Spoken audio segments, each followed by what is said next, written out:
I'm Joseph. And I'm Nick. And this is Fish Jelly. Yes. And we like nice things. Oh, well, that's a good segue to joining our Patreon. Oh, yeah. But I was referencing I can't remember her name, that Real Housewives lady that you always thought that was boring. I'm very my knowledge is very limited on these people, but well, and then you saying I think they're boring. That could be a number of them. So I don't know who you're talking about. It's a peach, so it's in Atlanta. She's very beautiful, but that was her little phrase. Like, Portia? No, I like nice things. Don't we all, bitch? God damn it. Cynthia? No, I don't know her. She's the model. Yeah. Who said she? I don't know. I just remember something about her building a house that never got built. Oh, God. I even forgot her name. Yeah, see. It'll come to me. But anyway, moving on. We now have a Patreon. So the link to that will be in the description of this episode and the podcast description. We have 2 tiers. One gives access to all of the content. The higher price tier gives people an opportunity to make 1 review request per month. So we have a few things up already. Mm-hmm. Help us get more nice things by supporting us on Patreon. Anyway, today is New Year's Eve. Yes, it is. It's the last day of this wonderful year. Do you have a resolution? Yeah, get this GD script finished. Oh, okay. That's a good one. Among many others. But yeah, do you? I'll just continue to bless the wonder of life and the newness of living. That's very housewifey of you. Yeah. Moving on. We watched Neil Brennan interview Kathy Griffin. Most of it was familiar to me because she performed on the last Atlantis cruise I was on. So everything she said was like I had heard it during her show on the cruise. But what did you think of her? I thought it was pretty interesting. I kind of liked both of them together. I kind of like him, but I feel bad for what she had to go through. And a lot of it seems very extreme, but it's not that I don't believe her, but it just sounds, if you're in her inner circle, that sounds like a lot to deal with. But she was the Trump administration, I believe, chose to make an example of her, and they tried to be ruinous with their actions against her. And I think that she should be very vocal about what she went through. Yeah.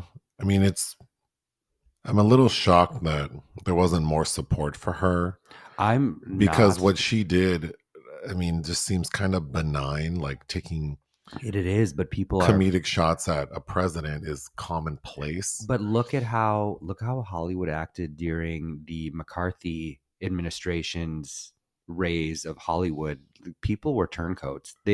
People don't want to get their hands dirty. Andy Cohen, in that interview, they play a little clip of him basically saying he doesn't know Kathy Griffin. Well, Andy Cohen is gross. Andy Cohen's gross. That's somebody that deserves to be canceled, by opinion. But yeah, I feel bad for her. And, now that she's older and clearly she's had health issues and her voice is different because of the lung cancer and all that. It's, she's been through it. I hope that her career has a little bit of a resurgence. Yeah, I think she should be okay. I hope. Gipsy Rose Blanchard is out of jail, y'all.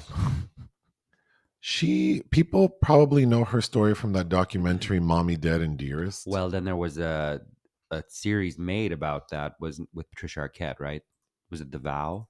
Which we also watched. I did not watch. We didn't? That. No, I would like to. I mean, I like Patty Arquette. We didn't watch The Vow? You didn't with me? Oh. I did watch Mommy, Dead and Dearest with you.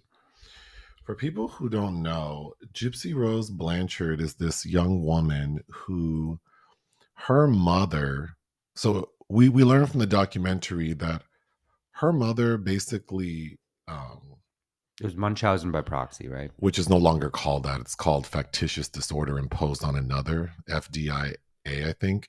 But yes, Munchausen by proxy. So basically the mother was making her daughter, Gipsy Rose, sick and perpetuating several medical conditions to get attention, money. So these two benefited, the mother specifically, from these different like nonprofits and whatnot, providing aid and just wanting all of the attention. And Gypsy Rose underwent like medical procedures that were not necessary because of the mother perpetuating these various disease states. I don't know.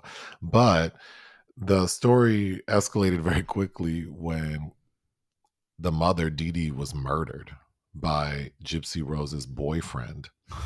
Wait, wasn't it an online boyfriend? Yeah. And so the boyfriend and Gypsy Rose were convicted. He was convicted of first-degree murder and was sentenced to life. And Gypsy Rose was convicted of, I believe, second-degree murder and was sentenced to 10 years. So she just got out after serving like 85% of her term. And so now she's on parole. But yeah, for people who haven't seen the documentary Mommy, Dead and Dearest, I would recommend it. Yeah, it's pretty fascinating. Because I think like that poor... I mean, they, you know, that documentary deserves a better title. Perhaps, yeah, but you know, clearly setting up someone to be murdered is wrong. Well, of course, but also the mother was cuckoo. Well, because I think the big question in the documentary, from what I recall, is whether or not I think Gypsy understood what was happening. So then it's like, well, if you understood, why didn't you try to get help or tell someone? Like, murdering your mother is not the only way to get out of that situation. So, and then we find out that, you know, her relationship with this boyfriend, like their conversations were quite sexual. So she was actually a lot more adult than how she was portrayed. The mother also lied about Gypsy's age. So people thought she was much younger than she actually was. It's a really demented story, but she's out. She has I think a memoir she wrote while she was in prison that's going to be released next week sometime, maybe. Glad she spent her time well. I'd be curious to know what she has to say. I'm more interested in that than reading Britney Spears. Oh. Okay, since it's the end of the year, I thought we could maybe just go over our Letterboxd year in review. Oh yeah. How many... Hold on, let me pull mine up. How many films did we log in 2023? I logged 361, which means that I watched basically one movie a day. How many films did you log? As of today, okay, I'm sure I'll watch something today, but at 1,063. So average per week would be... it doesn't say. Well, it says per week 20. So that means you watch almost 3 movies a day, and 88, almost 89 per month. So that's excessive. Let's move on to the actors. So rude. We watched the most in 2023. I have the top 10 are like all the same number of times. So I guess they're all equivalent. Who are some people in your top 10? The number one actor, Parker Posey. I watched 18 films with her this year. But again, that was in preparation to interview her. My number 1 is Vivica A. Fox. With how many? Just 6. Just 6. Okay. Parker Posey's on my list. I also have, I rewatched like 5 of the Saw films. Yeah. So Tobin Bell and Shawnee Smith are in there. Raquel Welch is in it, but she died this past year. So I think, But I have Sigourney Weaver and Raquel Welch at 10 films each. I also have Sigourney Weaver on mine. I have Bob Balaban. I don't know who that is. You do. He's in all the Christopher Guest films. Oh. So when we, in anticipation of Parker, we rewatched 4 of those. Who else do you want to shout out? I got Willem Dafoe at 9, Chris Walken at 8, Isabelle Huppert at 8, Glenda Jackson, who died this year, at 8.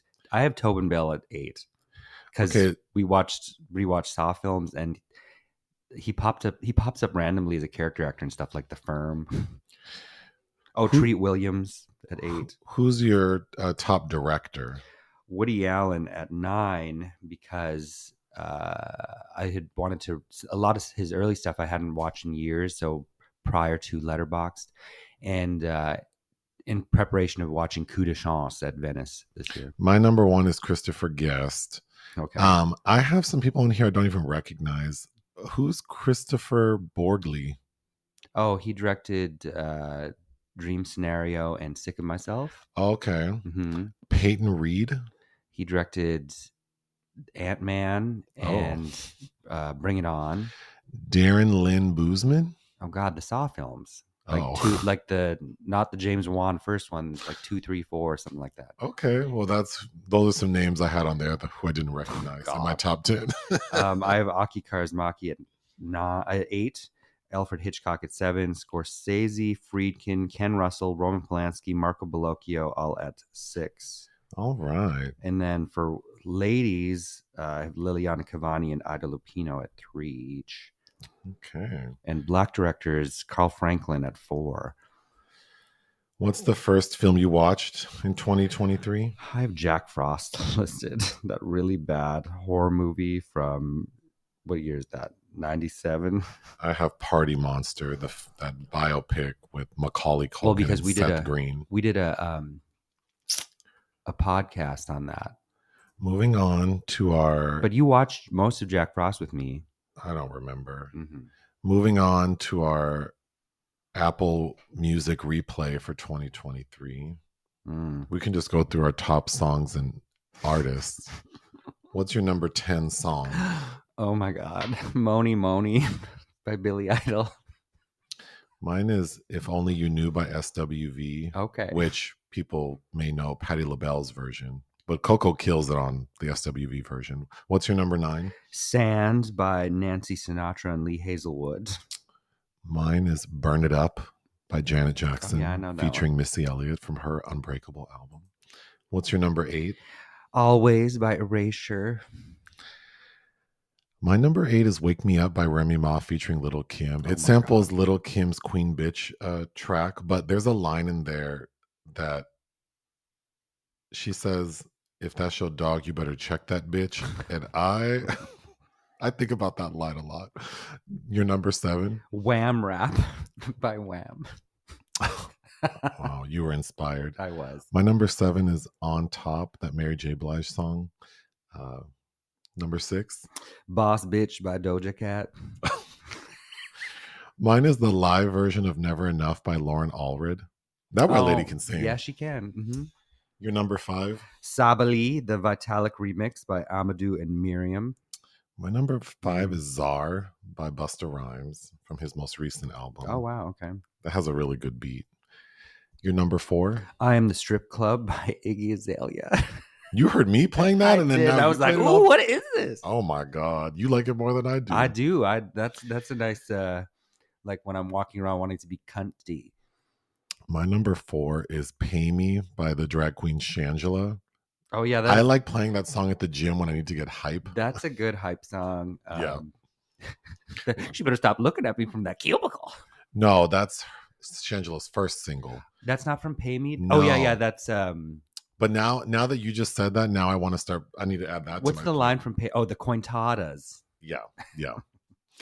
What's your number 4? Number 4 was Iggy Azalea. Oh, what's your number 3? Violet by Hole. Oh. My number 3 is a song called On by Gloria Estefan. That has such a good beat. Yeah, that is a good And if people want to see a good drag queen lip sync, Kennedy Davenport lip syncs to this song On by Gloria Estefan. You can find it on YouTube. So good. What's your number 2? Orinoco Flow, some kind of remix that I can't read the whole name of by Enya. Oh, now I'm inspired to play the Pure Moods CD. No, but this is like I know it's a dancey version. A hype remix of it. My number 2 is Your Body by Christina Aguilera. Okay. Yeah. I don't have anything to say about that. Okay. I just like the breakdown at the end. Oh, sure. What's your number 1 song of 2023? I'm so shocked that this ended up at number 1. I guess I had a week where it was on repeat, but or probably 2 weeks. Slip Away by Perfume Genius, which was a song we discovered in that indie film Unidentified Objects. Oh, okay. Yeah. My number 1 is Throw It Back by Big Frida. I love this song. It definitely gets me hype. at the gym. You need some good speakers, though, some good earbuds, a good system in your car, but it's a great song. Okay, now we'll move to top artist. Oh my God. Who's your number 10? I'm so embarrassed, but Venga Boys. Get part. It's not that song though. I had a song on repeat. That Up and Down. Oh, I know and that one too. That's the song that landed them at number 10. I am actually embarrassed because Okay, my number 10 artist is a little embarrassing because this artist is ahead of Whitney Houston and Christine W., both who I love. My number 10 artist is Brooke Hogan. Well, Hulk Hogan's daughter. But you like that one song. Because she has one song called Move that I really like. And so I play that a lot.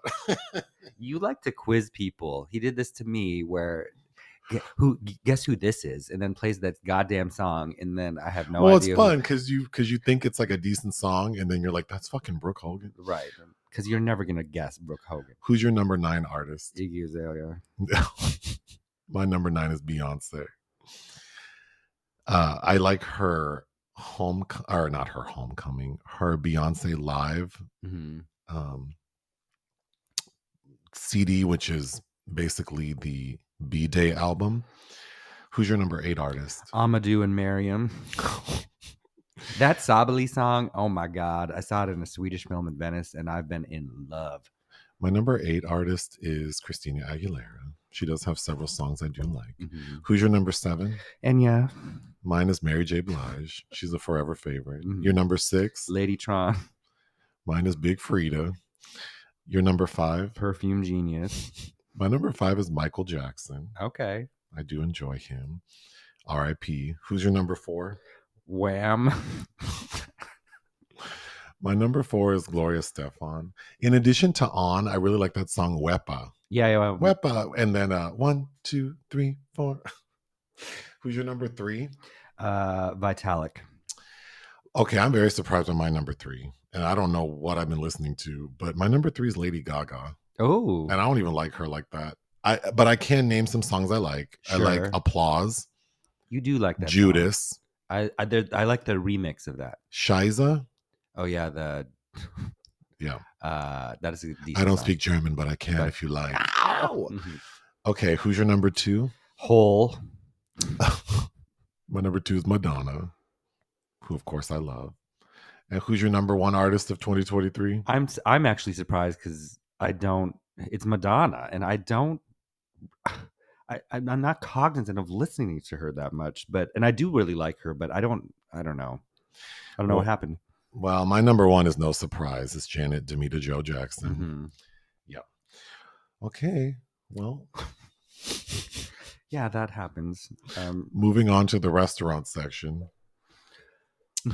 I went to an Einstein Bagels over the weekend to get breakfast, and they have some signage that talks about making like healthier choices. And so they have some options on how to do that, like getting egg whites in your breakfast sandwich and not, the full egg, or getting like double protein, or making your bagel thin. So what does that mean? Because then I'm thinking, they must have like those flatbread options. No. You know how they'll take your bagel and cut it in half? Well, they'll take those halves and cut those in half. Oh. So I was like, so does that mean I pay less? No. That's a racket. So I get half the bagel. Well, what do they do with that? Throw it away. Well, see, that doesn't make sense. Yeah. At least make bread pudding or something. And then we went to a restaurant called Casita del Campo, which we've been to before. It's a really cute Mexican restaurant in between like Los Feliz and Silver Lake. And they have a nice patio. The restaurant itself is quite nice. To me, it feels like a more mature El Compadre. Yes. Yeah. Still loud. But that's what I wanted to talk about. We liked our food. That was the first time I think we ate there. We've been there for drinks, but we actually ate. And you liked your food. You ordered some shrimp. Some shrimps. Yeah. And usually you complain about the number of shrimps you get. What was it? Camarones ales Diablo? the devil shrimps. Yeah. But you were happy with the quantity of shrimps. I was. And, I guess it makes me eat slower because I got to dig out the little meat part from the tail. And you got enough tortillas because you didn't even eat your last tortilla. Yeah. And then I ordered a shredded chicken burrito. I enjoyed it, but it was very interesting because the burrito was just shredded chicken and refried beans. That was it. That's all Mhm. that was in the burrito. And then I got the burrito wet, so like red sauce and cheese. But if I hadn't asked for my burrito wet, I would have just had a big ass tortilla filled with very tasty chicken. It didn't Mhm. taste like canned shredded chicken and some nice refried And beans. the chips and salsa. You weren't crazy about the salsa. I'm a big fan of cilantro. I don't Uh, like watery salsa, it to me it was like if I decided to make salsa soup like Mexican gazpacho. with Yeah, this. I like my salsa to be like blended thick. So when I take my chip, like I can get a nice amount. I don't like that pico de gallo type where it's like you get big chunks of tomato and all the liquid is just, so then you just have a soggy chip. As Megan Thee Stallion says, there's too much drip. Yes. Films released we didn't cover. Ferrari. You Yeah, saw that movie. I did. I reviewed it for Ion Cinema out of the Venice Film Festival. I think that it's daring in a strange way in that it has all these actors speaking with terrible English and terrible Italian accents in front of an Italian audience. I mean, that's just balls. That's just the only people that do that are Americans because that's unbelievable that this is the festival. These are the people that you're showing this to with Shailene Woodley doing like she couldn't even get a job in an Italian restaurant down the street doing that accent. Ooh. Um, it's fine that it has some good sequences. I'm surprised you didn't want to see it. You were very adamant about it, but um, Well, I love cars, but I mhm, don't care about like Formula One racing. I don't care about like I don't enjoy. I like automotive technology more than so like sure. that other movie like Ford versus Ferrari, You'd like with Christian or Bale, the other movie you reviewed on that's based on a Gran Gran Turismo. Turismo. Like things like that don't interest me at all. Yeah, And then I knew it wasn't going to be in Italian, so I uh, definitely didn't want to watch that. Penelope Cruz did. I did of the leads. She gives a fine performance, but I also think she's miscast. All It's funny thinking. So she's playing an Italian again, like she played wooden tongued Donatella Versace, remember? And then Adam Driver again, playing an Italian, like after House of Gucci. I also feel like I have to throw it out into the universe whenever I get a chance. But my dream car, as I've mentioned before, is a Maserati Quattroporte Trofeo, and its engine is sourced from Ferrari. Oh, okay, good to So know. that's a connection there. Next, the Teacher's Lounge. This was great. I, I think I reviewed this. I'm pretty sure I reviewed this for Ion Cinema last January for the Berlin Film Festival. So February, actually, directed by Iker Çatak, who's Turkish German, and this is Germany's official submission for Best International Feature. It's about it's about this lovely white German lady that gets herself embroiled in something she didn't need to by trying to investigate if a child really stole something or not. And everything goes haywire. It's pretty damn good. Lastly, Time Bomb Y2K. This is a documentary about, December 1999, directed by Brian Becker and Marley McDonald, kind of about the mass hysteria that was going on about what was going to happen at midnight. Do you remember where you were midnight Y2K? I was in trouble a lot as a child, so I was grounded. So I remember looking at the night sky in northern Minnesota at the stroke of midnight on December 31st, 1999. I was working at the House of Blues at Mandalay Bay in Vegas, and I remember everyone in the casino kind of stopped because we all thought everything would shut down. Mm-hmm. So I remember standing like in the casino in front of the House of Blues working, and because I worked in the box office, and then midnight hit and the lights were still on. There were no explosions. My dumb ass really thought the world was going to end, I think. So I was very relieved when I realized it wasn't. I didn't think that it was. I think I was scared that bad things were going to happen. Well, Maybe not like the world would implode, but just like, yeah. I was stuck at home living with parents I no longer wanted to live with, so I was fine if it did go left. Because I also worked at Wells Fargo Bank at that same time, because I had 3 part-time jobs: Wells Fargo, Trader Joe's, and the House of Blues. And I remember thinking, oh, the bank, like we're going to go to work and everything's going to be erased or something. Moving on to projects of interest. something about Kafka? Yeah, Agnieszka Holland is now directing, because she does about a movie a year, uh, doing a Kafka biopic. And I think a 10-year-old I read was cast. So she must, Oh, I don't know if she's focusing only on his childhood. I'd be interested in that. Of course, it made me want to rewatch, because I haven't in years and years and years. Soderbergh did a film on Kafka that is uh, a little bit. I remember being very interesting. Although I think I remember reading it was compromised or cut in a way that he didn't like. I thought it was going to be, there was going to be anyway. I want to watch that. I want to watch that. unfortunately, there is an entry in the obituary section. Tom Wilkinson died. Yeah. What do we know him from? Well, the Full Monty, probably Michael Oh, Clayton. yes. Um, you should remember him as LBJ from Ava DuVernay's Selma.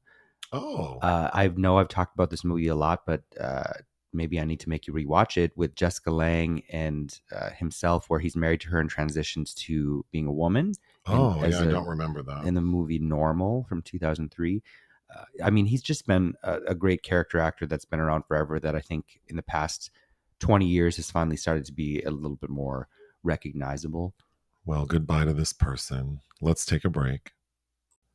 This week's secret film was your choice, and you chose the 1947 American film noir with fantasy elements. Repeat performance. Yes, which I've never seen. I love a good holiday noir. This is a New Year's noir. It's directed by Alfred L. Worker. Who's probably best known for a 1948 film called He Walked by Night. Let me read the premise. On New Year's Eve 1946, Sheila Page kills her husband Barney. She wishes that she could relive 1946 and avoid the mistakes that she made throughout the year. Her wish comes true, but cheating fate proves more difficult than she anticipated. This movie was meh to me. Yeah, it was a bit dry. I think reading about it further, I think this was highly compromised. Something that was very interesting, highly compromised by the 1940s itself, and the censorship, the studio system, and the Hays Code, and because it's based on a book that has some. Well, one, it's the husband that is the killer, not the wife. And then there's a notable character that's a transvestite in the book that, of course, they erase all of that in the film. So the story is this lady Sheila, played by Joan Leslie. Mhm. We see in the beginning of the film, it's New Year's Eve 1946, and she shoots and kills her husband and then runs away, bumps into a friend, William Williams, played by Richard Basehart. In his film debut. He's a poet, and she's telling him what happened and that she wishes she could relive the year again. And she tells him this like as the clock strikes midnight. So it's like every other movie like this, like Freaky Friday or Peggy Sue Got Married. Or what's the one with Ryan Reynolds and the body switch movie. That's the Jason Bateman. I think that's the change up. Yeah. So then we cut to the next scene. It's New Year's Eve 1945. Or Back to the Future. And she is dressed differently. Her hair's different. And she slowly realizes, oh my God, the year has started over. I like what finally gets that through her head, though, is that she's wearing last season's dress. Yeah.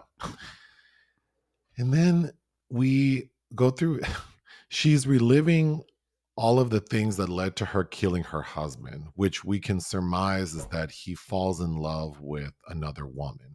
So Sheila is an actress. Joan Leslie is this stunning woman. Mm-hmm. And her husband, Barney, played by Lewis Hayward, who we can talk about. Yeah, we need to talk about him. But he is just this like alcoholic man who's not very attractive. And he falls in love with this woman named Paula, who is the playwright of the play Sheila was in. So you would think as she's reliving her year, when this offer to be in this play comes to her, that she would say, hell nah. In fact, we're moving like to LA or something. Mm-hmm. No, she agrees to do it. And she just tells her husband, you have to promise me you won't see Paula or let her come here, because Paula lives in the UK. But of course, that's not how things go. Paula ends up coming to work on the play as it's being workshopped or whatever. Of course, Barney falls in love with her like he did in that previous incarnation. The difference this time is that,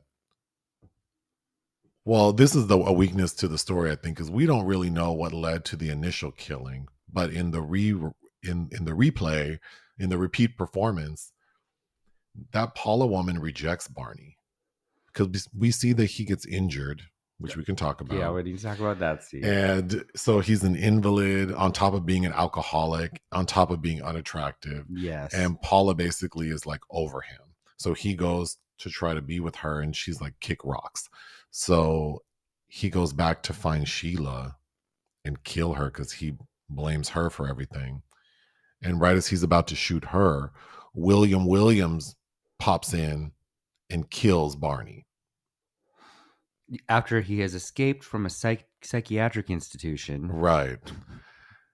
Not quite sure why he was committed, but he got out. And because William Williams is the only person Sheila really confided in, I guess that's how he knew to show up and help her. Take the blame. The end. Take the blame for Mame. I just think there were so many obvious ways this story could have been more interesting. I think that the book probably is infinitely more interesting, but we weren't able to treat people as adults back then. First of all, Joan Leslie, who is, I mean, just, she couldn't be more beautiful, is just really flat to me.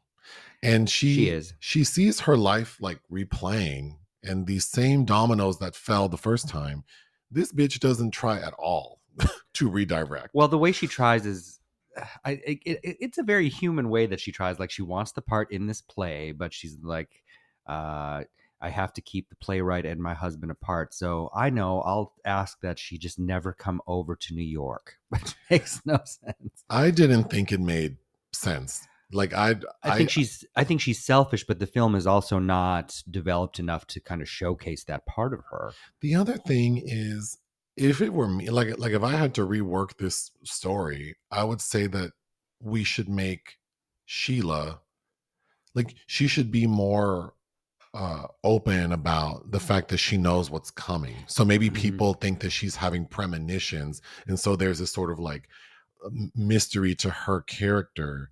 And then then people maybe believe her, and what ends up happening with her husband seems more spectacular than it is, because the film just ends. William Williams shoots him, and it's like, okay, well, I guess now his life is ruined instead of hers. Like, well, I wish she'd developed some friendships with one Virginia Field as the playwright, or Richard Basehart as, because Richard Basehart's character is supposed to be the transvestite in the book, and he is doomed, of course, to have some kind of psychiatric breakdown. But it would have been really touching to see this woman with this queer friend trying to help him, and maybe that pulling focus over this shitty ass husband she has, because come to find, that's the fate, that she's married to an alcoholic asshole. Yeah, I think Lewis Hayward as Barney doesn't make sense. No, I think Virginia Field is also beautiful. She looks like Rose McGowan before Rose touched her face. I'm not going to co-sign on that one, but go ahead. Really? I mean, I do think pretty. She resembles Rose McGowan. I didn't think she was. Compared to Joan Leslie? I didn't say she's more. I think she's also, it's just, both these women are too beautiful for this man. Sure, but when you throw all three into the mix, like that man with these two women and these two women, I mean, you're comparing like. So Lewis Hayward, I don't know, who I'm not terribly familiar with, but he was married 3 times. His first wife was Ida Lupino. Poor Ida, kind of unlucky in love with sometimes. I read that he was a mentee of Noel Coward, so immediately I'm like, oh, he's gay, and you dig a little further. Yes, he was a homosexual, because Noel Coward, fantastic playwright, of course, and actor, was very gay, but not out at the time, in the 40s, of course. And you read that Lewis Hayward died in Palm Springs. So yeah, that's a clear indication. Also, something I recall from him is that he died from lung cancer, which he attributes to smoking 3 packs of cigarettes a day for 50 years. Yeah. 50 FIFTY years. Yes, he had an 80 cigarette a day habit. 60. Oh, I thought it was 80. Sorry, 3 6. packs. So that means that he was smoking like what, 4 cigarettes an hour? Yeah, that's a lot. That means you're smoking while you're eating.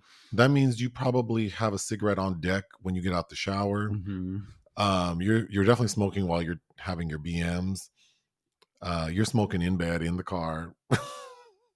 You're smoking everywhere. He made it into his 70s, and he only quit 5 years before his death. But he was just so gross in the movie. He's so unappealing. And then as he becomes more and more of an alcoholic, and then so the way he gets injured is the lady from Gilligan's Island. Okay, I like Natalie Schaefer. I think she adds a lot of necessary energy in her scenes. Yeah, but then I agree, but then it just felt like it just put it highlighted the fact that this movie has no energy. Yes, she also kind of does that in Female on the Beach with Joan Crawford. But Natalie Schaefer plays this rich, like older woman who is, I guess, like she's like giving benefactor vibes. She backs a lot of these theater productions. She's the one that has William Williams on her arm, or on her payroll, because she basically insinuates like, if I give you this money, you're gonna give me some dick. That's how she acts. And she's gonna print his book of poetry on vellum and bound in Morocco. Yeah, but she at a point is talking to, because Sheila is at a party and Paula's there and her husband's there, and Sheila's like, I don't know where Barney is, and Natalie Schaefer's character, the rich lady, goes, are you serious? Like, you're that dumb? And then she grabs a spotlight that just happens to be there, and she points the spotlight at like the mezzanine. Cue J HUD. And we see Barney and Paula making out. And then, of course, they're startled because they were trying to do it in secret, and now there's a spotlight on them. So Barney freaks out and falls. No, the looks on his face, because he's supposedly drunk, he looks like a trapped animal. He's so gross. And he climbs on the ledge of the... He's trying to, like, I guess, plead to Sheila, like, baby, baby, baby. Like he's trying to say something. He falls right off. The way he falls, and then he injures himself. So he becomes like a paraplegic. But then the doctor says, if he really tries, he can walk. And then he's being vile towards Sheila as he's in this wheelchair with like a head injury. And we never see him walk, but it's clear that he's faking that faking that he can't, so that he can eventually just get up and leave Sheila. Mm-hmm. And that's when he goes to get Paula, and she rejects him. The timing is weird too, because it's like this injury and the recuperation is one thing, but then in the film, all of a sudden it's like, oh, it's Thanksgiving. They make sure we know it's Thanksgiving because almost the end of the year. I only have a few notes, but let me go through them. The opening of the film, there's narration, and the narrator says, right before Sheila tells William Williams she wishes she could start the year over again, the narrator says, how many times have you said, I wish I could live this year over again? And I thought, never. I have never thought I want to relive a year again. But no, if there have been bad things that have happened that I'm like, if I could go back, but rest assured, if I got the opportunity, I would do everything I could to avoid that thing that happened. We find out William Williams has a book of poetry called Songs from the Solar Plexus. And that's right. Natalie Schaefer says that took me out. Songs from the Solar Plexus. That needed to be workshopped, sir. Poor Richard Basehart, who I know you didn't recognize, but we saw him very recently as the Sayer of the Law in the 70s version of Island of Dr. Moreau. Yes. So when Sheila attends her first party, now that she has this repeat performance opportunity, she sees Paula. And of course, she knows who Paula is, and she knows how Paula affects her life. So she's being rude to Paula at this party. And everyone's confused. Like, how do you even know who this lady is? She's from the UK. She's had a middling hit in London. So they're all like basically asking Sheila what's wrong, which I thought was funny. And then I think you started singing the song, Oh, Sheila. Yeah. Oh, it needed some energy. She needed a beautiful woman, Joan Leslie. I think this would make a great like riff tracks, MST3K type. It's not, I don't think it's bad. It's just a little dry. Sheila at a point where like it's her opening night of this play she's doing, written by Paula. It's called Say Goodbye. Say Goodbye. And we're in her dressing room, and we hear her tell someone that she loves thousands of flowers. I thought she was annoying. But like, bitch, okay, you need thousands of flowers in here. And then What a William waste. Williams brings her like one old dried flower from his lapel. Like, this lady has thousands of like bouquets in her dressing. And that's where we learn that Barney, he's not in love with anymore because he used to send white roses. And so then we see her agent, Tom Conway, playing a man named John Friday. There's a point when Sheila tells someone, her housekeeper, whose name is Maddie's making bran muffins for dinner. Yes, those must be meaty. There's the meat. Are those like, yeah, so back in the day were bran muffins like they have sausage in them? Must be different than the ones my dad used to make that would cause furious jumping in my bowels. Yeah. Or the ones I will sometimes drive to the pavilions in West Hollywood to get a raisin bran muffin. Yeah, I think this could have been so much more interesting if Sheila maybe tried to help other people and everyone thought that she had these like psychic abilities, and maybe that gave her the freedom to, because I think it would have been more fierce if maybe she convinced everyone that she was psychic or whatever, and she helped other people. And so she ends up, when she does end up killing her husband, maybe that's a way for her to get away with it or something. Yeah. Again, I can't believe these two ladies are even fighting over Barney. Yeah, I don't know what he has to It just offer doesn't anybody. make sense. So there's a point where Sheila slaps Paula, but then Barney slaps Sheila. Yeah, I was not prepared for that. He goes, well, lady, she didn't slap you back because she's a lady, but I'm not a gentleman. Yeah. And then at the end of the film, when Barney confronts Sheila, Barney's still, handy capable, I guess, because he's walking all crazy. He's walking like Quasimodo. He has a big old bandage on his head with a cane. I just don't know how. I've said this before, but like this invalid's not gonna get the upper hand on me. It's just not gonna happen. I mean, Sheila's a young, healthy woman, and that man was knocking her all over the place. But also their age differences. I think Joan Leslie must have been about 21 when she filmed this, and he was born in 1909. Oh, like there is nothing. Somebody tells Sheila Page at one point, "You're not expected to have good judgment or intelligence because you're a woman," and she goes, "But I have intuition." A woman's intuition.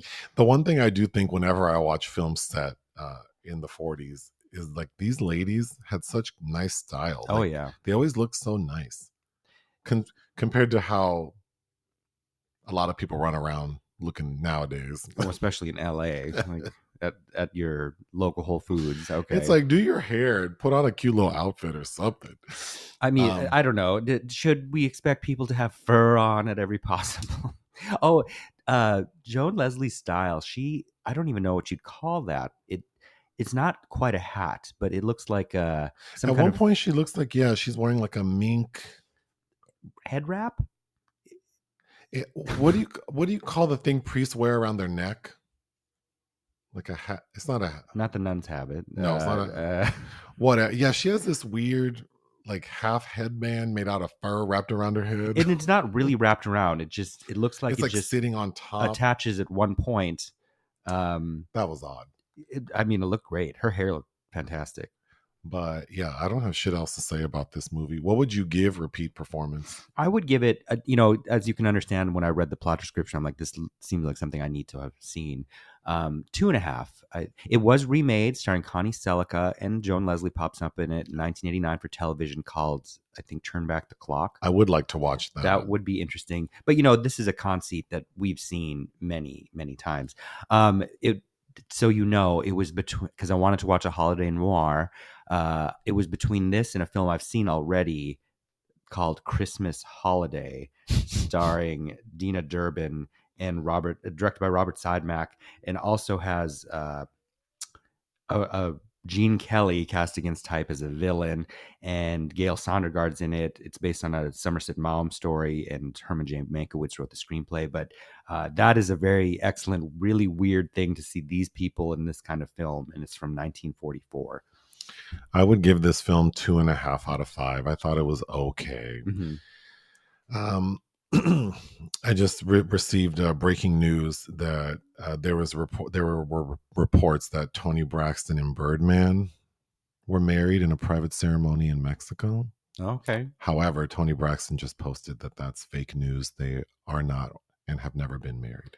Okay, this sounds like something that she needed to get her name out there, so somebody was paid to make a phone call with a hot tip. But I don't mind. I like Toni Braxton. I mean, I don't know that it doesn't matter to me what happens. Is there anything else you'd like to say? No, it's the last day of the year. All right. Ta-ta.